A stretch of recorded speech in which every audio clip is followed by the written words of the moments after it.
Eles não eram apenas homens altos, eles não eram lendas antigas, eles caminharam pela terra, dominaram povos inteiros e fizeram exércitos tremerem.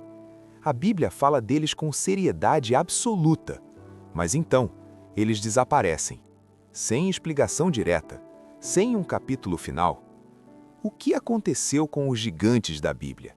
E por que o texto sagrado trata o fim deles com tanto silêncio? Os gigantes da Bíblia são um dos temas mais intrigantes e controversos das Escrituras. Eles aparecem rapidamente, em poucos textos, mas sempre em momentos decisivos da história humana.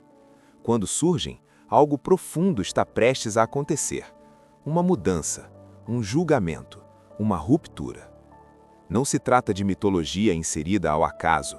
A Bíblia não apresenta os gigantes como contos simbólicos ou figuras poéticas. Ela os descreve como parte real da narrativa histórica, ligada à corrupção, ao medo e ao abuso de poder.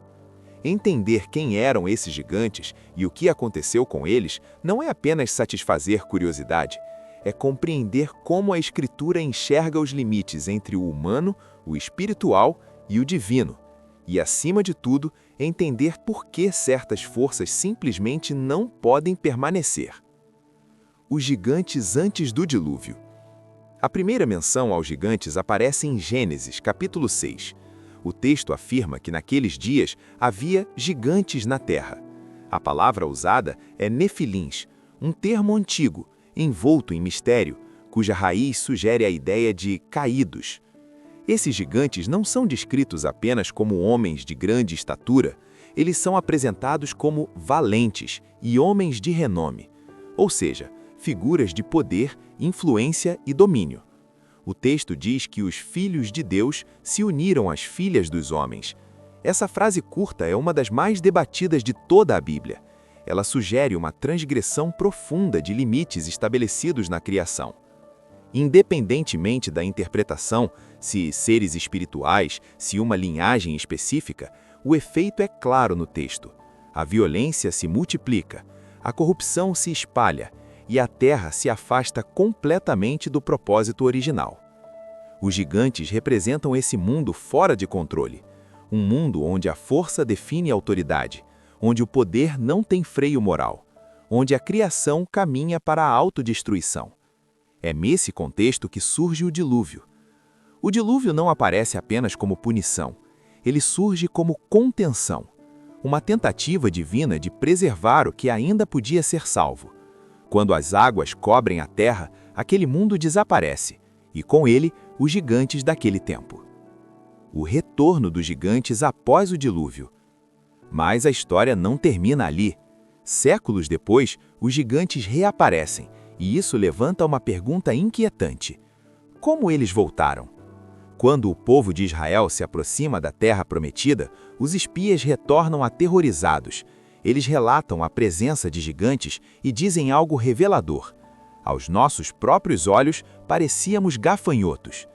Essa frase mostra que os gigantes não causavam apenas impacto físico, eles produziam medo psicológico, paralisavam a confiança, geravam sensação de insignificância.